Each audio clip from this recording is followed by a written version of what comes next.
Kami rindu Tuhan agar hari ini kami berjumpa secara pribadi dengan Engkau sekali lagi. Kami rindu Tuhan agar hari ini kami sekali lagi mengalami Tuhan sebagai Engkau pribadi juru selamat kami. Oleh karena itu Tuhan, berbicaralah kepada setiap kami. Kami rindu mendengarkan firman-Mu. Di dalam nama Tuhan Yesus kami berdoa. Sama-sama katakan amin. Oke, silakan duduk teman-teman semua. Thank you buat teman-teman yang pelayanan praise and worship. Kita kasih tepuk tangan dulu dong buat mereka ya. Wah. Oke. Shalom teman-teman semua. Shalom. Halo. Hai, oke. Perkenalkan ya, nama saya adalah Andre. Dan this is my first time to speak in front of you, I think ya. Karena saya pernah juga diundang di Korem Greenfield, tetapi udah lama banget gitu ya. Dan I guess that waktu itu kalian semua masih SD ya. Jadi nama saya Andre dan saya pelayanan di Sinode Gereja Kristus Yesus dan juga pelayanan di sini, bantu juga di sini.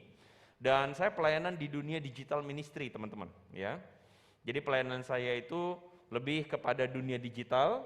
Jadi saya memimpin sebuah tim yang awesome banget ya, sebuah tim yang terdiri dari 10 orang yang kita sama-sama membuat konten-konten yang kita tujukan kepada anak-anak. Dan namanya adalah Hello God ya. Jadi kita ngebahas tentang begitu banyak tema, begitu banyak hal yang berhubungan dengan mental health. Boleh, slide saya sudah ya. Ya, jadi kita banyak ngebahas tema yang berhubungan dengan mental health, berhubungan dengan yang namanya krisis mental. Somehow kadang-kadang di antara kita ada yang dikatain kalau misalnya datang ke sekolah, kok lu hari ini rambut lu acak-acakan sih? Wah, itu langsung kita udah kena mental sepanjang hari kan gitu kan ya. And kita sadar bahwa somehow menjadi teens atau menjadi remaja itu nggak mudah, iya nggak sih? Kayak kadang-kadang orang tua kita nggak ngerti pergumulannya kita. Kadang-kadang orang nggak ngerti, nggak paham dengan apa yang lagi kita sedang struggle with gitu loh teman-teman. And that's why kenapa Hello God itu tercipta dan kita ada di yang namanya Instagram, kita ada di TikTok, dan TikTok kita dalam waktu dekat, dalam waktu yang sangat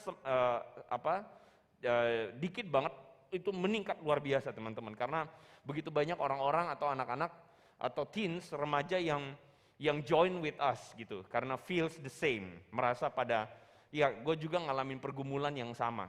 Kadang-kadang hidup gak bisa dipahami dan that's why Hello God itu ada teman-teman. And also kita punya app ya. Jadi kita punya aplikasi, kita ada di App Store, kita ada di Play Store, and even teman-teman kita punya biaya untuk investasi masuk ke dalam gede banget untuk bikin aplikasi tersebut. Jadi itu aplikasi bukan ecek-ecek ya. But anyway, banyak orang lebih kenal saya sebagai seorang apologet. Jadi saya adalah seorang konten kreator di YouTube. Dan iya, saya bikin konten-konten yang berhubungan dengan kekristenan yang ya mungkin bisa dibilang nggak bisa dibahas di gereja teman-teman ya. Jadi saya bahas tema-tema yang sulit untuk dibahas. Tema-tema yang somehow kalau kita ikutin temanya, wah ini salah satu diantaranya misalnya ya, yang ngomongin soal semua agama itu sama aja. Tuhannya satu ya.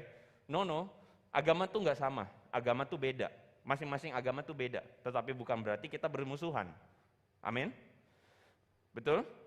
Agama kita beda, tetapi kita tidak harus bermusuhan. Bahkan even Yesus sendiri mengatakan kita untuk saling mengasihi.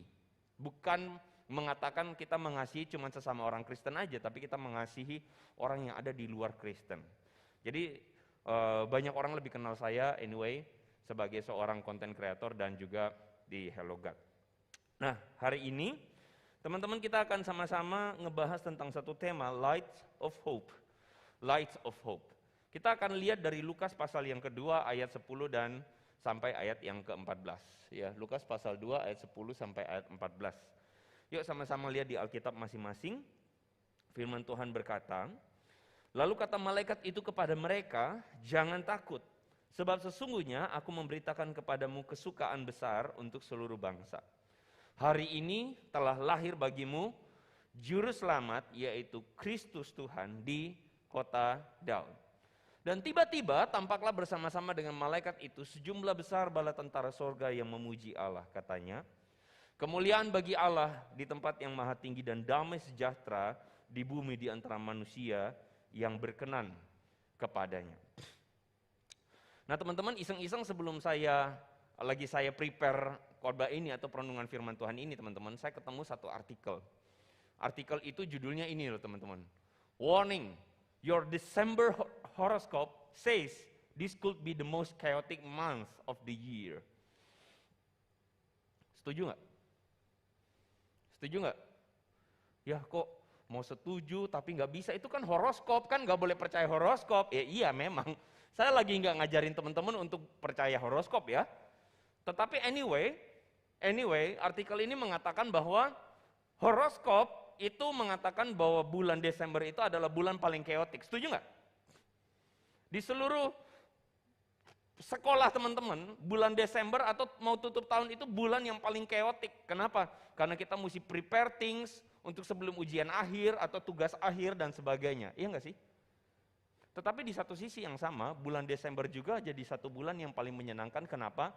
Karena bulan ini adalah bulan yang menyelesaikan segala suffering kita selama satu tahun, right? Saya paling suka kalau udah masuk bulan Desember teman-teman. Kenapa? Karena kalau udah mulai masuk bulan Desember, dulu waktu masih sekolah, wah itu rasanya sudah I'm in heaven. Why? Akhirnya libur sekolah. Karena satu hal yang paling saya benci dalam hidup adalah sekolah. Teman-teman Greenfield enggak ya? Kalian semua anak-anak rajin belajar ya? Beda ya, maaf ya, kita beda server ya. Saya nggak tahu teman-teman merasa hal yang sama nggak gitu loh. Kayak maksudnya mau mulai masuk bulan liburan itu kayaknya, wah kayaknya kelepasan besar. Lebih happy mana? Mendengar kisah Yesus lahir atau mendengar bahwa kita akan libur? Lebih happy yang mana? Pada diem-diem ya, pada kalem-kalem. Jujur, coba tanya samping kiri kanan, lu lebih senang berita Yesus lahir atau berita libur? Ayo tanya, coba tanya. Coba Toel, lu lebih senang berita yang mana? Jujur. Nah lo kan, kalau misalnya teman-teman tanya sama saya, waktu saya masih sekolah, jujur-jujuran nih, I don't care about Jesus yang lahir, I don't care. Saya lebih peduli, saya mau liburan. Kenapa? Karena liburan adalah hal yang paling menyenangkan buat saya, teman-teman. Liburan adalah hal yang paling bikin happy. Setelah 1 tahun, kita stressful. Nanti nih ya, setelah teman-teman liburan, teman-teman balik dari liburan, entah teman-teman pergi liburan kemana kek, atau kamu tinggal di rumah kek, atau tenang kok, tempat yang paling bikin happy sama gue itu adalah kasur gue. Oke lah silahkan lah, yuk pacaran sama kasur aja gitu kan. Nanti setelah selesai itu semua, mulai masuk 2023 kita mulai stres lagi, ya kan? Terus kita bilang 20 and 23, please be good to me, please gitu kan ya. Karena kita udah kebayang lagi math, kita udah kebayang lagi physics, kita udah kebayang lagi berbagai macam tugas sekolah, dan even mungkin dari kita itu udah mulai mikirin, gila gue nanti mau masuk ke uni yang mana, gue mau masuk ke lanjutin kemana, gue mau pergi ke negara mana, kita udah stres lagi teman-teman. Teman-teman, saya mau kasih tahu satu hal sebenarnya dari tadi. Somehow kita mesti mengakui bahwa ada satu realita yang tidak pernah berubah dalam hidup kita. Apa itu? Realita itu adalah ketika life become so chaos. Ketika hidup ada di dalam chaos atau hidup ada di dalam permasalahan, kekhawatiran, hidup ada di dalam trouble atau hidup ada di dalam many things yang bikin kamu tuh kayak kepikiran, bikin kamu tuh kayak merasa bahwa wow, I'm in the brink of anything gitu loh teman-teman. Nah ini masalah buat kita semua, dan firman Tuhan hari ini disampaikan kepada kita ketika kita baca adalah firman Tuhan yang disampaikan kepada gembala-gembala. Yang Tuhan mengatakan begini, jangan takut, sebab sesungguhnya aku memberitakan padamu kesukaan besar. Oke, kenapa Tuhan bilang jangan takut teman-teman? Ada yang pernah mikir gak? Kenapa Tuhan bilang jangan takut? Kalau teman-teman ketemu malaikat takut gak? Ulang, ketemu setan takut gak? Pernah lihat setan? Enggak. Mau ketemu setan? Kalau ketemu setan takut gak? Takut. Ketemu malaikat takut gak? Kayaknya sih enggak ya. Malaikat datang ibu peri begitu kan ya, pakai sayap, ciki. Kayaknya enggak bikin takut ya. Kenapa gembala takut? Kenapa gembala-gembala takut? Yang ketemu dengan gembala setan atau malaikat? Malaikat. And even yang saya mau kasih tahu, malaikat pada waktu itu nggak pakai sayap, teman-teman ya. Tapi kenapa para gembala takut? Begini, teman-teman, gembala itu adalah orang-orang yang selalu terbiasa berada di dalam keadaan atau perasaan tertolak gitu loh, teman-teman. Mereka itu disebut sebagai orang-orang yang unclean people. Why? Karena gembala itu setiap hari itu daily contact with domba-dombanya. Mereka tuh setiap kali kontak dengan domba-domba yang kotor, yang bau. Kadang-kadang ada serangga-serangga lalat sekeliling mereka, teman-teman. Itu mereka tuh kelompok yang bau banget gitu loh. Dan pekerjaan gembala tuh nggak kayak sekarang gitu ya. Penggembala sapi, enggak kayak gitu, teman-teman. Zaman itu gembala itu adalah kelompok orang-orang yang kerjaan kotor, kerjaan yang tidak terdidik, orang-orang yang uneducated, orang miskin, itu kayak kerjaan yang terakhir gitu loh, teman-teman. Kalau you nggak bisa keterima kemana-mana, nggak bisa kerja kemana-mana, ya udah jadi gembala. Itu pilihannya satu-satunya. Dan mereka ini adalah orang-orang yang uncertain about future. Mereka orang-orang yang tidak tahu masa depan.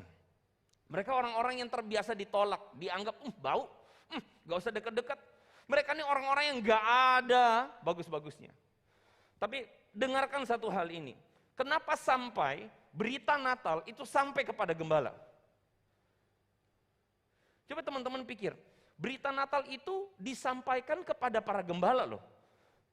Sekarang kalau misalnya teman-teman mau punya kegiatan OSIS nih, oke? You want to make some kayak kegiatan yang rame di sekolah. Kalian pasang pengumumannya di mana? Halo? Suruh siapa yang umumkan kalau kegiatan OSIS? Siapa yang umumkan? Kepala sekolah. Siapa yang umumkan? Ketua OSIS. Siapa yang umumkan? Kalau nggak ketua OSIS, kepala sekolah, pokoknya guru. Misalnya wakil Kepsek, ini kegiatan OSISnya kalian sampaikan ke siapa? Cleaning service. Masuk akal nggak? Masuk akal nggak? Kenapa sampai berita Natal disampaikan kepada orang kecil? Kenapa berita Natal disampaikan kepada orang yang nggak penting? Kenapa berita Natal diberikan kepada mereka yang tidak dianggap, teman-teman? That's why kenapa firman Tuhan hari ini mengatakan a good news of great joy. Jangan takut, sebab aku memberitakan kepadamu kesukaan besar untuk seluruh bangsa. Perhatikan baik-baik, kesukaan besar untuk seluruh bangsa itu lebih bagus disampaikan kepada raja, lebih bagus disampaikan kepada pemimpin agama. Tapi kenapa gembala yang dikasih berita ini? Apa hubungannya? Teman-teman, hari ini dunia kita adalah dunia yang sedang kehilangan damai sejahtera. Some of you, even kalian duduk di kursi kalian masing-masing, sebagian dari kita udah merasa resah. Why? Karena kita nggak tahan, kita pengen buka handphone kita. Kita nggak tahan, kita pengen buka sosial media kita. Kita nggak tahan, kita pengen buka games kita, Mobile Legend kita, mau push rank gitu kan ya. Kita nggak tahan, kita mau buka sesuatu. Why? Karena kita sedang mengalami sesuatu yang kita lagi resah sebenarnya. Sadar nggak? Some of us itu waktu jadi kaum rebahan, kita senang jadi kaum rebahan. Tapi kadang-kadang jadi kaum rebahan gabut gak bener juga, iya nggak sih? Kayak kita tuh kayak lagi sedang kayak lagi unsettled dengan hidup kita. Kita lagi loss of peace, kehilangan damai. Nah teman-teman, hari ini ketika kita sedang kehilangan damai, sedang ada kekosongan dalam diri kita, apa yang dunia kasih tahu? Apa jawaban dari kehilangan damai? Kalau orang-orang tua kita mengatakan begini, "Nak, you have to get your school, ya. Kamu harus sekolah dengan baik, kamu mesti kalau bisa kamu pergi ke luar negeri." Terus kemudian tujuannya apa? Halo? Kenapa kita sekolah? Kenapa kita sekolah? Why? Ada yang pernah mikir nggak, kenapa ya gue sekolah ya? Hah? Kenapa kita sekolah? Why you after SMP mesti masuk SMA? And why you after SMA you pergi kuliah? Why? Kata orang tua kita sekolah supaya nanti bisa apa? Bisa jadi orang, bisa hidup, betul? Emangnya kalau nggak sekolah nggak bisa hidup? Bisa nggak? Bisa. Lalu kenapa mesti sekolah? Kita sekolah supaya kita meminimalkan segala resiko-resiko yang buruk terjadi di depan. Because kamu sekolah dan nanti ujungnya kamu harus bisa compete. Kamu harus bisa kerja, iya kan? Karena sekolah kita diperlengkapi dengan berbagai macam ilmu dan keterampilan untuk katakanlah bekerja nanti atau berusaha nanti. Karena in the future, di masa depan, there are too much problem there. Kita mesti bisa kerja, kita mesti bisa dapetin uang dan sebagainya, betul nggak? That's why kenapa kita sekolah. Supaya kita nambah wawasan, supaya kita tuh bisa nanti satu saat bisa bekerja dengan baik dan sebagainya. But the point is, banyak orang mengira bahwa jawaban satu-satunya dari kekhawatiran atau kekosongan itu adalah kita mesti jadi orang kaya. Teman-teman, Yesus pernah bilang begini, ketika ada kekosongan atau ada ketiadaan damai, solusinya apa? Di dalam Lukas pasal 12, Yesus cerita tentang orang kaya. Orang kaya yang mengatakan begini, wah kekayaanku tuh banyak ya. Semua yang aku dapat itu udah banyak ya. Apa yang mesti aku lakuin ya? Terus kemudian dia mikir begini, oh ya udah solusi dari segala sesuatu yang sedang menjadi masalah hidupku adalah aku akan bikin lagi sebuah gudang yang lebih gede. Setelah aku bikin gudang yang lebih gede, terus kemudian aku bilang begini, jiwaku, ada padamu banyak makanan, ada padamu banyak harta. Beristirahatlah, berbahagialah, bersenang-senanglah, makan dan minumlah, dan happy-lah. Hari ini teman-teman banyak orang berpikir, and even our parents maybe, and even people around us, mungkin berpikir bahwa the solution of life is to get money.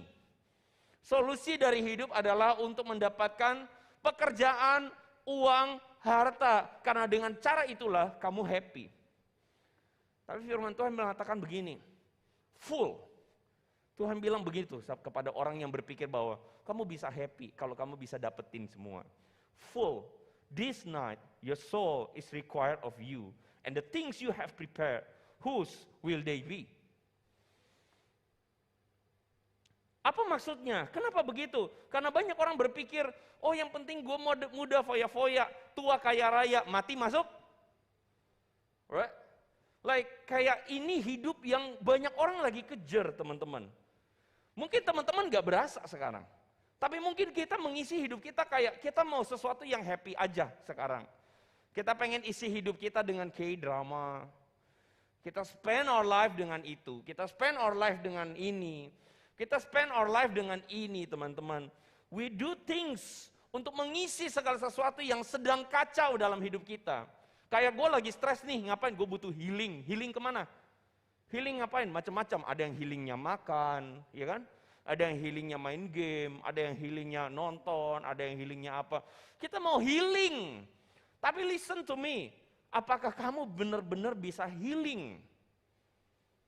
Teman-teman satu kali di kampus, sekitar jam 2 atau jam 3 pagi teman-teman. Kita heboh, rame, kaget karena waktu itu saya lagi di dorm. Kowante juga dulu waktu sekolah teologi tinggal di dorm, ya, di asrama. Nah di asrama putri itu ada seorang teman yang jam 2, jam 3 kali ya dia kebangun teman-teman. Matanya itu sering kering, jadi dia sering tetes obat tetes mata. Nah peraturan dorm atau peraturan kamar itu adalah lampu mesti mati. Nah biasanya karena dia kita tiap hari di situ ya udah kebiasa. Jadi dia turun dari kasur dia, terus dia jalan menuju ke lemari laci. Dia buka lacinya, dia ambil itu obat tetes mata, dia tetesin teman-teman. Waktu dia tetesin, dia teriak. Waduh, dia teriak pedes gitu ya. Wah langsung satu kamar kaget semua, kebangun semua. Satu asrama kebangun semua. Kenapa? Karena yang dia tetes bukan obat tetes mata. Tapi yang dia tetes itu adalah albutil. Kalian tahu apa itu albutil? Jadi kalau kalian sariawan dulu, kalau sariawan, teman-teman sariawan itu ditetesin sama obat albutil. Obat albutil itu sifatnya adalah korosif. Jadi sariawan itu kan sebenarnya infeksi bakteri di luka di mulut kan, begitu kan? Itu sariawan. Jadi ibarat kalau misalnya teman-teman di rumah itu ada tikus, gimana cara bunuh tikusnya? Gak tahu kok, gak pernah bunuh tikus. Oke lah, gimana cara supaya tikusnya gak ada di rumah? Beli perangkap tikus dan sebagainya. Enggak, ini caranya gimana? Pakai bom, dibuang bom aja, boom, langsung mati semua, kan gitu kan ya. Albutil itu kayak gitu. Jadi albutil itu kalau teman-teman taruh di luka sariawan, itu pedasnya minta ampun karena dia mematikan sel. Dia matikan bakteri dan sel itu dimatiin semua sama dia. Itu albutil. Bisa bayangin nggak? Albutil ditaruh di mata. Itu mata kita waktu turun berenang di pantai aja, kena air asin aja udah teriak-teriak, betul? Aduh pri, ini albutil men, gitu. Wah gila, itu langsung pagi itu rame kampus, langsung besok paginya dia terbang balik ke Jakarta, langsung perawatan teman-teman. Untungnya ketolong. Ya. Tapi anyway, kisah ini mengingatkan saya teman-teman, bahwa sebenarnya kita itu seperti manusia-manusia yang sedang meraba dalam kegelapan. Kita tuh kayak meraba-raba dan kita tuh kayak ambil apa aja yang bisa kita pikir ini penting buat hidup saya. Kita kayak ngeraba-raba karena kita nggak tahu mana itu yang benar. Kita ngeraba-raba karena kita pikir, oh ini yang benar buat gua. Oh ini yang bikin happy, ini yang bikin menyenangkan buat gua. Kita ngeraba-raba segala sesuatu dan kita ambil obat untuk mengatasi segala perasaan-perasaan kekosongan kita. Sebagian dari kita selalu habisin waktu, misalnya sebelum tidur, kita lihat HP kan gitu kan ya, lihat TikTok bentar, sebelum tidur. Bentar ternyata tahu-tahu 1 jam, ya enggak? Bentar tahu-tahu habis waktu, main game bentar, tahu-tahu nggak habis-habis. Kita akhirnya nggak tidur dengan baik, karena kita tuh sedang isi kekosongan dalam diri kita. Sebagian kita isi kekosongan dengan cara apa? Pacaran. Wah si ini udah pacaran, si itu udah pacaran, wah si ini udah punya pasangan, kok aku belum? Gitu kan ya. Ya udah aku mau pacaran gitu. Udah cari cewek, cari gebetan, cari cowok dan sebagainya. Kita isi kekosongan kita dengan sembarangan.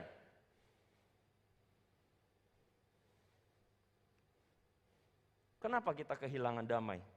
Let me tell you, guys. What's the problem there? The problem is kita manusia terpisah dari Tuhan. The problem is kita kehilangan damai karena sumber damai yang sejati itu cuma dari Tuhan.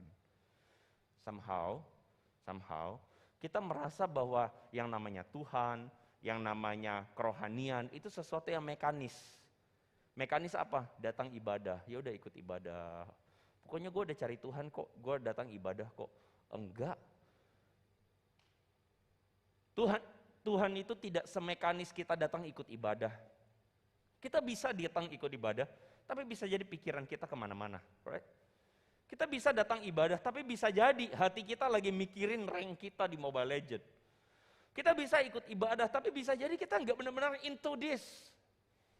Kita bisa jadi ibadah, kita nyanyi, tapi bisa jadi hati kita kemana. Teman-teman, masalahnya adalah hati kita tuh jauh dari Tuhan. Masalahnya tuh adalah kita cuma menjadikan Tuhan serangkaian keharusan. Oh harus baca Alkitab, harus dengerin khotbah, harus ikut ibadah remaja. No, Tuhan itu meskipun kita merasa diri kita dekat dengan Tuhan, itu bukan dekat dengan Tuhan. Semua ini cuma sebuah alat buat kita untuk getting closer to God. Dulu saya ingat saya waktu masih remaja teman-teman, kalau saya datang ke gereja, ada 2 hal yang saya paling pengen cepat dengar. Yang pertama adalah penutup khotbah. Kalau udah mulai khotbah saya udah mulai, aduh lama nih khotbah nih, lama nih, duduk, gak tahan, duduk ke sana, duduk kemari, aduh lama bener. Terus kalau misalnya hamba Tuhannya udah bilang begini, ya jadi kita seharusnya begini, wah kita udah feeling, ini khotbahnya udah selesai, akhirnya selesai kan gitu. Tapi lucunya adalah di satu hal yang sama kita merasa bahwa kita udah dekat sama Tuhan. Aneh ya? Karena kita udah dengerin khotbah. Padahal that's not the point. Hal kedua yang saya paling tunggu tuh apa tahu nggak teman-teman? Karena dulu gereja saya tuh gereja yang biasanya akhir doa syafaat itu pakai doa Bapa Kami. Kok saya udah paling tunggu doa Bapa Kami, doa Bapa Kami, doa Bapa Kami. Seperti mengajarkan kami berdoa seperti yang Kau ajarkan. Bapa Kami yang di surga, oh itu langsung happy. Sebentar lagi doa berkat, lalu pulang. Terus ngapain? Terus mau jalan-jalan. Teman-teman, meskipun kita merasa kayak kita dekat sama Tuhan, tapi that's not dekat dengan Tuhan. Itu cuma rutinitas. Apa yang menjadi problem? Badan kita di sini, hati kita nggak di sini. Hatimu butuh di sini. Dan that's why Jesus come to us. Tahu nggak teman-teman? Kenapa Yesus datangnya dan berita itu disampaikan kepada para gembala? Tahu nggak kenapa? Halo? Tahu nggak kenapa? Karena berita ini cuman bisa direspon sama orang yang mau dengan rendah hati ngerespon karunia Tuhan. Kalau berita ini disampaikan kepada raja, disampaikan kepada pemimpin agama, apa yang terjadi? Mereka merasa mereka udah tahu. Mereka merasa mereka udah hebat. Mereka merasa bahwa mereka sudah nggak butuh lagi Tuhan.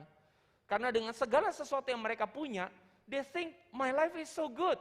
Why should I looking for Messiah? Nggak butuh.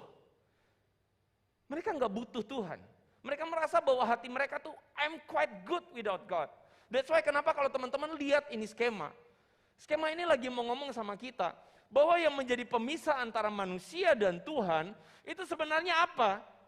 Sebenarnya ini, kitanya sendiri. Kitanya sendiri yang merasa bahwa gua nggak butuh Tuhan banget.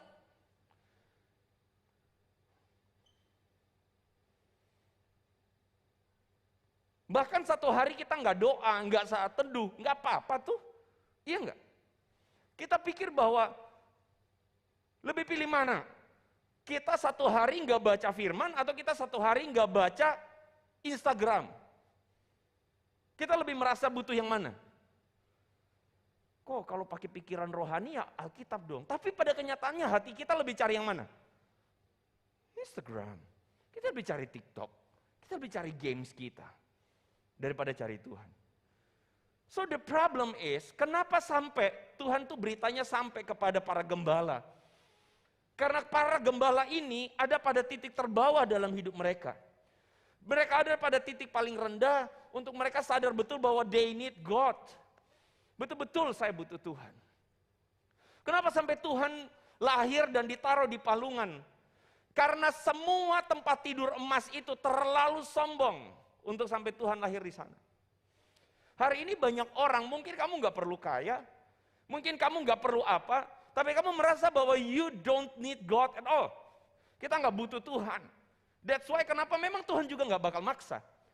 Listen to me, Tuhan nggak pernah maksa kita untuk terima Dia. That's the fact. Tuhan nggak pernah maksa kita untuk bilang yes God, I want to love you. Enggak, Tuhan nggak pernah maksa. Because His love is eternal. Kasihnya itu kekal dan kasihnya itu sempurna. Dia nggak butuh kita untuk betul-betul dia nggak paksa kita. No. Tapi hari ini teman-teman, firman Tuhan mengatakan kepada kita bahwa meskipun dia datang untuk memberikan hidup kepada kita, but somehow we rather to choose Santa over Christ. Somehow kita lebih pilih Santa yang bawa kita, lebih banyak offering, gift, yang menyenangkan daripada Jesus. Kalau Santa datang bawa gift, Jesus datang bawa salib. Dan Yesus mengatakan barang siapa mau mengikut aku, dia mesti menyangkal diri dan memikul salib. That's why teman-teman menyangkal diri dan memikul salib. Itu adalah sebuah panggilan buat kita untuk punya satu hidup yang worth to live. Kenapa worth to live? You are not person yang seperti orang kepada kebanyakan. Tapi kamu melatih dirimu untuk hidup benar seperti yang Tuhan mau. Dan untuk melatih hidup kita seperti yang Tuhan mau, salah satunya adalah bagaimana kita melatih atau disiplinin diri kita. Termasuk salah satunya lewat pelayanan. Pelayanan itu adalah satu bentuk yang baik atau satu hal yang baik yang kita mesti jump in to. Kita mesti ada di dalam pelayanan. Kenapa? Karena pelayan itu melatih hati kita. Pelayanan itu melatih kita untuk apa? Untuk keep humble. Pelayanan itu melatih kita untuk mencoba belajar mengasihi Tuhan. Pelayanan itu adalah satu bentuk latihan buat kita untuk disiplin. Pelayanan itu adalah cara Tuhan untuk supaya kita growing. Kalau teman-teman lihat teman-teman kita sebagian ini pelayanan tadi, terutama Jesslyn adalah kali pertama. Betul Jesslyn ya? Ada yang kali pertama juga? Yang lain? Jesslyn aja. Oh, ada singer juga kali pertama. Teman-teman, mereka semua pelayanan bukan supaya ditonton sama kita. Bukan. Yang menonton setiap kali ibadah kita adalah siapa? Halo?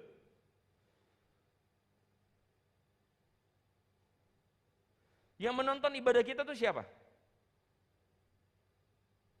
Tuhan. Bukan jemaat nonton mereka pelayanan. Tuhan. Mereka ini adalah para pelayan yang pengen ngajak kita semua untuk datang menyembah Tuhan.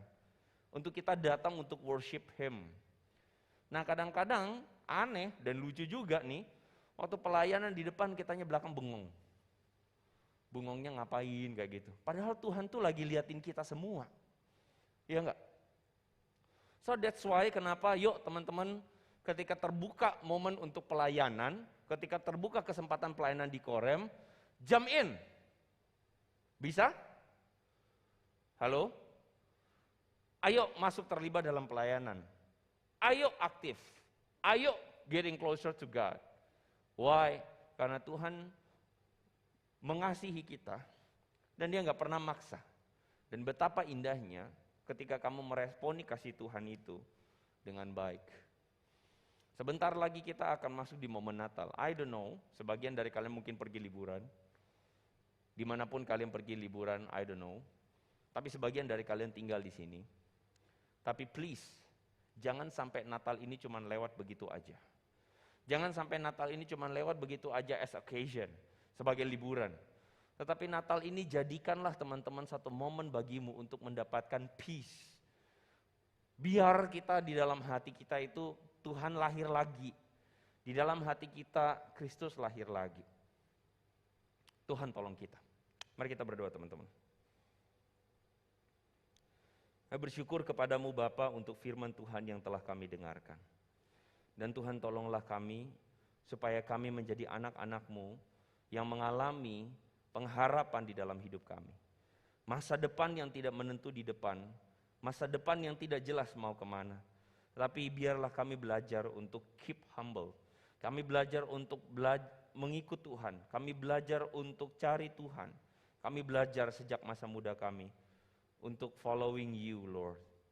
We pray in the name of Jesus. Semua katakan, amin.